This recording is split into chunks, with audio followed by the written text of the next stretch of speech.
everybody, it is Romania Black, and we're starting a brand new series today, Kuroko's Basketball. I honestly have been waiting to get to this series because I started a sports poll way back when I began the channel. I had a poll and Free and Run with the Wind tied for it, and so I watched those series, and then I had a couple other polls, and I watched a few shorter series. I kept some of the longer ones off of it, like I watched Skate the Infinity, and I watched Stars Align. But then when Skate the Infinity was over, I had a poll, and I included some longer sports anime on it, and Ace of the Diamond won that one, but this one was right behind it. So I've just now caught up with Ace of the Diamond after a solid 15 months of watching and reading it. And so while I'm waiting on the new volumes of that series to come out to react to, I decided to start another sports anime. And this one, as y'all will see, was the majority winner by a pretty wide margin. I think most people were like, nope, Kuroko's Basketball, you need to watch that one. You need to do it. And so it seems like one of those staple sports anime that I should watch. We're going to take a little break from baseball, get into something that I'm a little bit more familiar with, because honestly, I'm familiar a little bit with basketball. My mother coached it for years. I played a year of it myself. I'm terrible at it, but I know of it, right? Definitely the athletics skipped a generation. My mom was really great at basketball. She coached it for years, and then I played for a year, and she was like, you really don't have to. And I was like, okay, that's a sign. When your parent that's a coach is like, you really don't have to play if you don't want to, that's when you know you're not good. But I do know a bit about basketball, and so I also remember I read Slam Dunk. If you go on Patreon, I have reactions to Slam Dunk, the manga and the anime for it, as well as Reel, which is about wheelchair basketball. So I've looked at basketball anime before, but Slam Dunk and Reel were both by Inoue. They're both by one specific creator, and this is going to be something totally new and different. And also Slam Dunk was more of like the 90s. This came out in 2012, so it is a lot more recent. So that'll be very interesting. Even though 2012, that was 10 years ago, it's officially retro. So yeah, there's that. We all don't feel old. But I'm really excited to watch Kuroko's Basketball because there's so many episodes of it, and because I know that I have several people wanting me to watch other sports anime as well, and because the nature of sports anime, as I found with Ace of the Diamond, is watching one episode a week. There's going to be cliffhangers, and it's going to be really annoying, and I don't want that. So I'm going to be watching 2 to 3 episodes a week instead, because that seems much more manageable. So we're going to try to do 3 episodes a week, and then get down to like maybe watching either 2 episodes or 4 episodes towards the end of a season, whatever works out the best. But usually doing 2 to 3 episodes at a time seems like it will work a lot better. Right?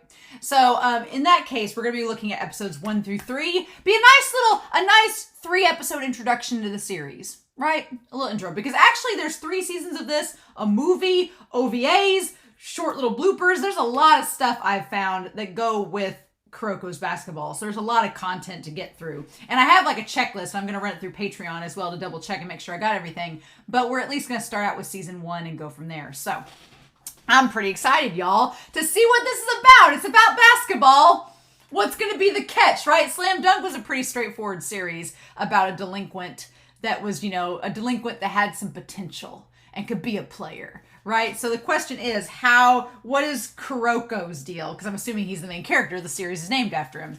So what is Kuroko's deal? We'll see. So I got my notebook to take notes, and we'll just go from there, right? And see what happens. So I hope y'all are excited, and let's begin, shall we? So we're going to start Kuroko's Basketball, and we're going to do that here in 3, 2, 1, and let's go.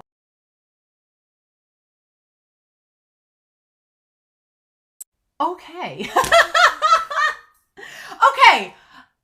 I'm in. I'm glad we're watching 3 episodes at once, because the third episode was probably I don't know though. The third episode was really good, but the second episode was probably maybe my favorite. I don't know. That's really hard. It's really hard. The first episode was good. It was a nice little pilot, but the second and third episode got me into it. I'm like, okay, all right.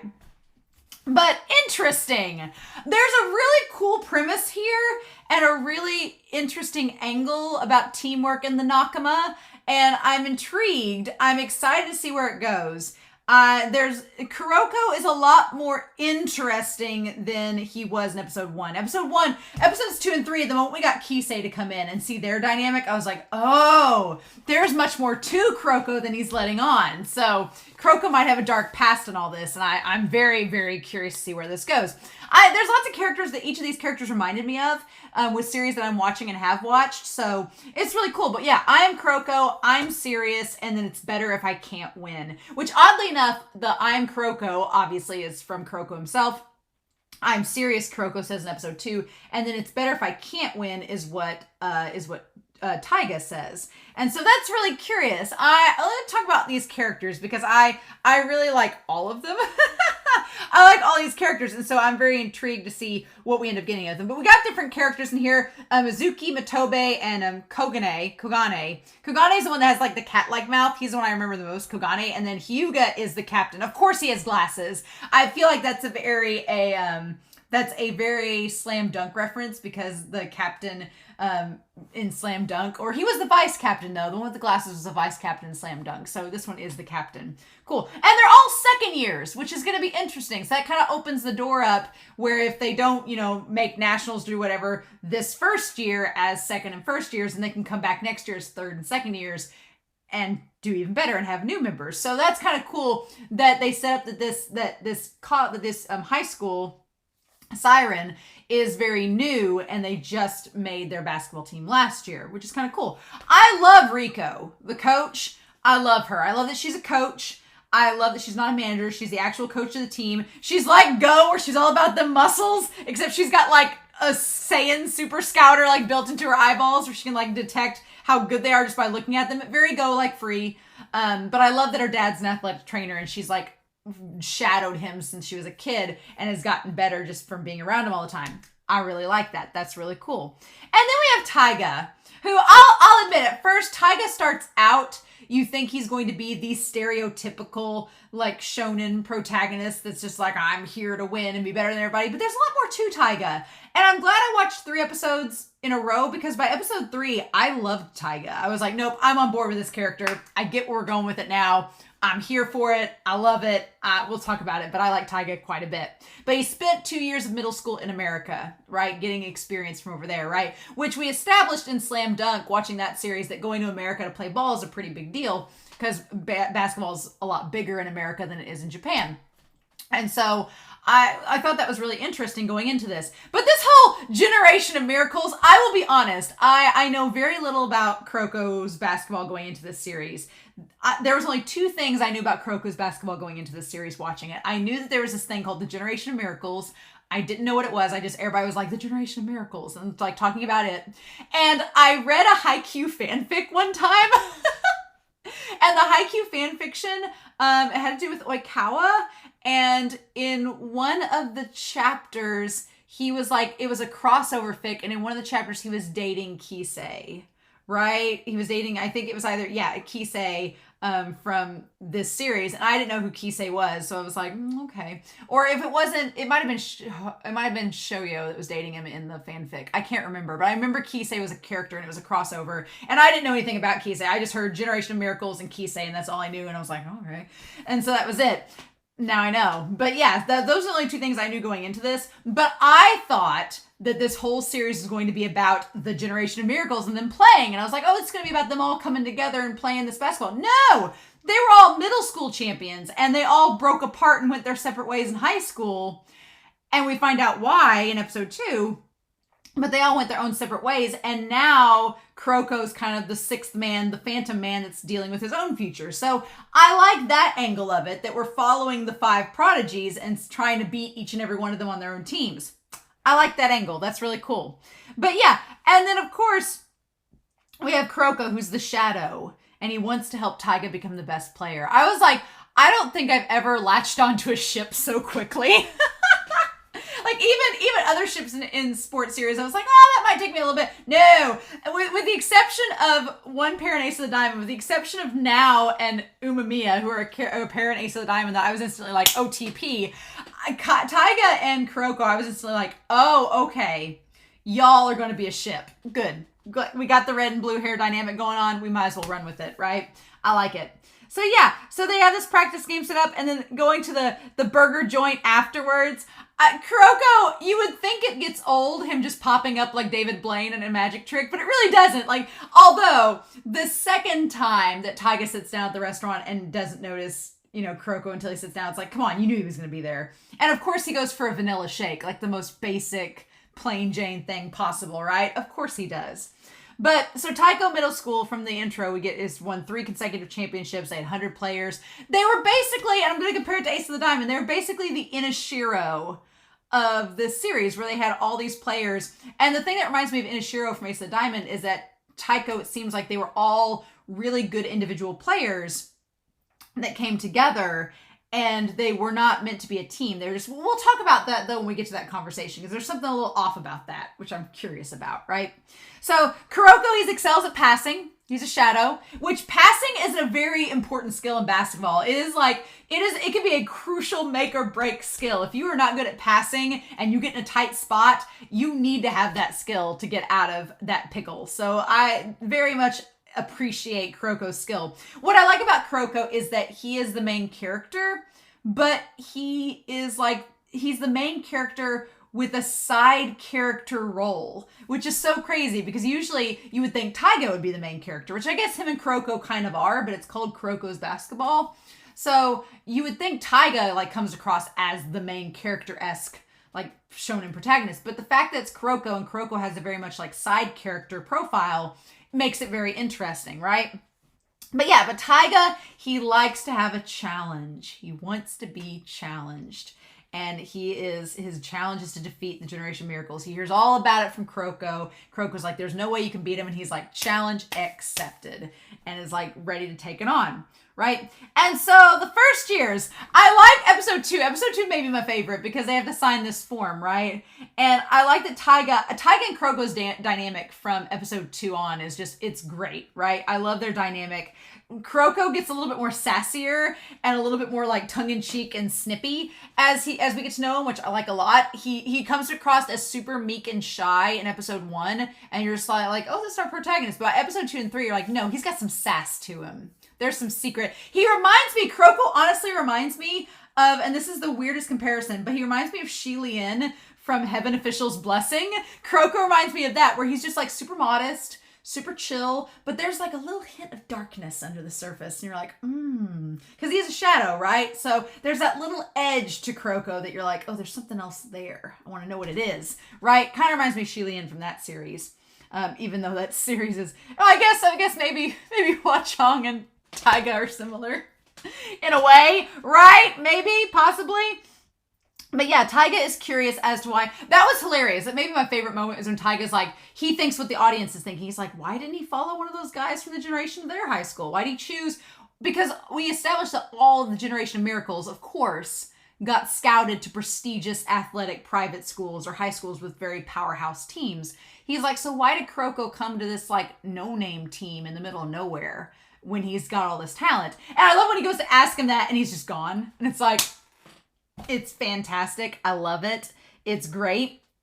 But yeah, so he just disappears. And so Kuroko disappears before he can answer that. And then we cut to the whole thing with Ida and her dad, where her dad, I like her dad already, but he's creepily outside her room and he's like, you're going to do the initiation, aren't you? And she's like, I'm going to haze him. It's yes, I love Riko. She is wonderful. But yeah, she jokes to her dad about the initiation. And then they have a school assembly in 5 minutes, but she makes him get on the rooftop. So when she said 8:40 on a Monday, I was like, why 8:40? But it's because it's 5 minutes before the morning assembly. And she's like, before we go to morning assembly, I'm going to have you guys come up here. And before I approve you to be on the team, you have to shout out your name, your class, and your affirmation, your ambitions and goals for the year. You have to shout it to the high school. And then a year from now, if you've not achieved them, I'm going to make you strip naked and confess your feelings for the girl that you love. And it's like, oh my God. I love that Hyuga's she's making them do this. I kind of ship Hyuga with her a little bit, with Riko. I ship Hyuga and Riko just a little bit because I'm he seems to understand her and get her right off the bat. And I'm like, I could dig Hyuga and Riko as a ship. I could dig that. But yeah. So she tells him they have to do that. And Taiga's like instantly like about it. He's like, all right, I'll be the first to go. And I love that he gives his number, like his basketball number. He's like number 5 is like what I guess what he was in middle school. And he's like, my goal is to defeat the Generation of Miracles and become the best player in Japan. Because yeah, he said he came back from America early to take on Japan. So clearly he wants to take on Japan before going back there, which kind of makes sense, right? And then we get the other first years. We get Kawahara Koichi. Koichi's the one that goes into that long tangent. Like he stands up and he's like, it all started when I was really sickly and couldn't play sports. And he goes into like this big tangent for like 10 minutes. It's the funniest thing. And she's just like, no, shut up. I was a sickly kid. But he's from Chioku, Tokyo. Then we get the two boys that have like the F names. We have Fukuda Hiroshi. He likes helping others. And the second year is like, I kind of joked with him about that. And he took it seriously. And then we have Furihara Koki. And Koki just wants a girlfriend. He's just playing basketball so he can tell girls he's good at something, which is funny. And then Kuroko, here's the thing about Kuroko. He shows up with a megaphone ready to like shout from the rooftops, and that's when they're stopped. I'm like, Kuroko is pretty bold. Like he challenged Taiga to a game like right off the bat. Like he wanted to see how he played, right? And so he challenged him like from the get-go and was like, okay, cool. And I love that scene outside of the burger shop in that first episode where he tells Taiga, he's like, look, he's like, I need someone with a big light that can cast an even darker shadow. And if I'm going to be the shadow, you've got to be the light. And it's like, I'm like, is this a confession? Did we have a confession in the first episode? I think we did. I think we have. I think Kuroko's like, I'll be your shadow if you'll be my light. And Taiga's like, okay. But I love that, right? And so, yeah, but Kuroko had a megaphone ready to go and he's interrupted, right? But I love the next day when Taiga comes in because Taiga's like, you didn't get to announce everything. And when he comes in, he sees drawn outside the window, we will be the best in Japan. And then I love that you look over to Kuroko and he's got like the chalk on his sleeve. Like it was clearly him that did it. It's like, and I love Ida. She's like, this could work. I like this. This could be a thing. But yeah, so finally, when they go to the burger shop again and he meets Kuroko again, Taiga asks, like, why did you come here? What was the deal with Generation Miracles? And we find out from Kuroko that the team, the Generation of Miracles, they were all really talented individuals, but they did not know how to work as a team, and winning was everything. So they just won, but they didn't have the power of the Nakama. He's like, we were really good. We were great. We won everything, but we weren't a team. He's like, I always felt like we were missing something. It's like Kuroko just wants the power of Nakama, and that team didn't have it. They had everything except friendship, except true friendship, right? He's like, they weren't focused on teamwork. He's like, no one could beat us, but we weren't a team. And so now he wants to beat the Generation of Miracles with Taiga. It's like, oh, it's so cute. He wants to support Taiga and the team. Because here's the thing. This is the thing about it. After that speech, Taiga says, we are going to be the best. That's something I love about Taiga's character that you get right off the bat from him. Like within the first 3 episodes, it's established. Because I was afraid that Taiga would be super selfish and self-centered. No, Taiga's like, no, let's do this. Teamwork. I just want to be around strong people. Like, cool. Like Taiga's all about working with strong players. And he wants the team to succeed, but he wants the team to succeed. He's not an individual player. And I think Kuroko sees that. And Kuroko's like, okay, because as soon as he says, we will be the best in Japan, Kuroko's like, okay. Like, not I'll be the best, but we. So I think that's why Kuroko kind of latches onto him, because he's like, oh yeah, you're good and you're thinking of teamwork. You're not like the other guys I was with for 3 years that only thought of themselves. It's like, So then we cut back the next day to the locker room. And I thought this was interesting because Hyuga asks Kuroko, he's like, well, the Generation of Miracles was interviewed, but you weren't. Like, what's the deal? And he's like, oh, they forgot about me. And that's something that's really sad because I'm like, he says that they forgot about him, but I'm like, if those other guys were truly your friend, like Kise puts on a pretty big act in this episode, the next one. And Kuroko's just like, But yeah, it's like if they were your friends, they would have told those interviewers to interview him as well.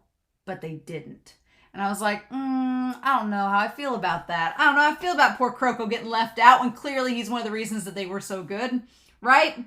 And so Kuroko, he belittles himself a bit. He's just like, oh, it's fine. I'm not that great. It's like, no, you are. And I think the Taiga's like, no, this guy's your weakness, Kise. He's good. And it's like, I'm already on board this shipping with them. But yeah, so Kise, he says Kise wants him back on the team. We'll talk about that in episode 3. But yeah, Riko's skipping. I love that Hyuga, they have like this scary like Jaws music playing, and Hyuga's like, if she's skipping, that means we're all doomed. I was like, it's great. Hyuga warns them. And then we meet Kise Ryota. And I'll be honest, I am a bit of a sucker for a blonde man in a suit. So the moment he showed up and we find out he's a model, I was like, oh, my type has appeared on screen. He's a diva. He's blonde. He has a suit. He's tall. He's checking off every box. Checking off all the boxes of my type. Just saying. But yeah, Kise shows up. And Kise is interesting because he kind of puts on an act, right? He puts on an act in front of everybody and he tells them, he's like, oh, come on, you know, Kuroko, we were best, Kuroko-chi. He's like, Kuroko-chi, he's like, we were best friends. And Kuroko's like, not any more than anybody else. Kuroko is the sass. He's like, I ain't messing around. No, he's like, were we friends? Were we really friends? I don't know. You know? So then he says he's the worst of the 5. Kise said he's the weakest of the 5. Because of course he is. Why would we face the strongest of the 5 first off, right? It's season 1, right? We got to build up, right? So he's the worst of the 5. He's also younger. He's not younger, but he came on his 2nd year of middle school. So he wasn't one of the original ones on the team together. He came on his 2nd year. And he makes a point of saying that him and Kuroko were bullied. And so I was like, I don't know. I get dark vibes, right? I get vibes that we're going to get some tragic backstory with Kuroko and I'm going to feel really bad for him and Taiga's going to be like, Because yeah, the fact that he says me and Kuroko were bullied, I was like, that does not bode well, right? Does not bode well. And so Kuroko seems to deny it, though. He says, I wasn't bullied. And he's like, oh. So I don't know. And then Taiga wants to take him on. There was like a dub music drop during the initial like face-off between Taiga and Kise. And I was like, the dub music sounded all like Free. And I was like, did we just jump into like episode 1 of Free? It felt like it, right? But Kise's got, of course, all the basketball players have like a secret ability. And Kise's is that he can copy moves. He can copy people's moves. And so then he actually asks if Kuroko will come back to his school and play with him. And Kuroko's like, He's like, I've got to keep Kagame's promise. And I was like, he's already found a new bestie. He's keeping promises with him. It's so cute. And then Taiga is excited by that. He's like, yeah. He's like, that's right. Keep promise. I love their dynamic already, right? He gets hyped to play them. And so then we get, let me see. So we have the generation of miracles. Kise is the one with the yellow. We've got someone with dark blue hair. And then the green one has glasses that kind of has the Sakishima K, like finger wraps, bandages. And then Kuroko has the big blue hair. And then the two that are probably the scariest are there's one with purple hair that's super tall. And then there's one with red hair that's super short. And I feel like they're going to be the most challenging, controversial characters, right? Because they're not even in the OP. They're in the intro, but they're barely in the OP at all. So we're probably not going to see them for a while. And they're probably going to be the scariest because that's how we do. And then during the game that we have in here, there are 10 members of Siren's team total, right? There's 10 on the team. So we think, and then, or at least there's 10 in the OP. But I like that Riko, she says a hoe. She calls him like a hoe, which I instantly had Slam Dunk flashbacks because Rukawa's character in Slam Dunk would say do a hoe and say that to Sakuragi, who's the main character, like in every episode of Slam Dunk or every chapter. And so I feel like the oho, instead of saying baka, saying that instead is kind of a more reference to that series. I like that this is not Slam Dunk. This is very, very different. The only major reference you can kind of notice with Slam Dunk is that Taiga's number is number 10, which is Sakuragi's, who's the main character of Slam Dunk. And Kuroko's number is number 11, which is Rukawa's number, who is Sakuragi's rival. But the funny thing is that Taiga and Kuroko are not rivals in this. They're besties that are trying to work together as a duo. I like it. So yeah, so we go to the private school, Kise's school. He's a part-time model. Of course he is. And it's a school devoted to athletics. Kind of has a very Shiratori Zawa vibe from Haikyuu. And then Kagami, of course, didn't sleep well. He's too excited to play, right? And Kuroko can be savage and blunt in his comments, especially with Kagami. Like, their banter back and forth. Like, Kuroko does not hesitate to just give the sass. And I'm like, all right. But then Kise shows up. He ignores everybody else except for Kurokochi, his dearest friend, right? But the moment the moment that Kuroko says, will you stop being sarcastic? Like a flip switches. And that moment that Kise is like the eyes narrow, I was like, I got chills. Because yeah, Kise wants to know, why did Kuroko choose Kagami? I mean, Siren. And he's like, I'm not a mature person. He's like, I'm a diva. I'm a brat. I want to know why you did this and why you're not here with me. And it's like, okay. And so then I will say, I like Kise a lot. He's a fun character. He's very interesting. He's got this like very kind of Oikawa-ish vibes to him. And I like it. But that coach for Kaijo, he's a dick. I did not like him at all. No. Because he was just so rude. Like to Riko, he was like, who's the coach? And she's like, I am. And he's like, really? And I was like, dude, leave the girl alone. And they were so rude. Like they didn't even set up like a full court. They just did a partial court and we're still having, like, it's one thing to go and have a practice game somewhere and like it's only half court. Like that kind of sucks. But you know, if you had stuff going on, you only had half court, fine. But the fact that they had a half court and we're still holding practice during the practice game is really rude. And it's like they weren't even considering Siren a challenge. I'm like, okay. See how this goes. But yeah, he doesn't take them seriously. And he's like, he wants to withhold Kise and doesn't have them play. But Kise's like, he's like, well, if you guys are good enough, they'll put me in. And then they end up putting him in, right? But yeah, and so Kise's captain, we'll talk about Kasamatsu here shortly. But yeah, they're not going to let Kise play. And then they end up breaking the goal, which is hilarious that in the first slam dunk Taiga does, he breaks the goal. It's like, yep. And so then they have to play with the full court after breaking the hoop. So yeah, Kise's captain Kasamatsu, I really like his character a lot. I love that he drop kicks him. He's like, you get your head out of your ass. He's a very cool character. Kasamatsu asks a lot of questions. He tries to understand the game. He's a pretty cool character and I like him a lot in this. And then Kise, he constantly talks up Kuroko. He's like, Kuroko this, Kuroko that. I feel like all of the Generation of Miracle players are going to talk up Kuroko. It just sucks because he didn't end up getting any recognition for being on the team. It was all them. But he was just a rumored player when clearly they used him to win the games. It's like, come on. So yeah, they just talk him up. And so then we find out that Kuroko, it's not magic, as Kise says. There is a limit. And he gives it like 40 minutes at the most. But the thing of it is, it's like, yeah, Kise is like, Kuroko is surprising at first because you don't notice him. But once he's out there a while, you start to see him be there. And the distraction is no longer a distraction. And the sleight of hand, the magic trick fades off, right? And so because they've been playing so heavily for 3 minutes, then they're just all worn out. And Kuroko's like, I'm getting tired. He's like, I'm not strong. He's like, I'm good for a distraction, but you can't use me up all at once. I love that Riko's like, why didn't you tell us? It's like, she's like, why did you say anything? And it's like, well, it's great that she's like, why didn't you tell us that your magic would eventually wear off?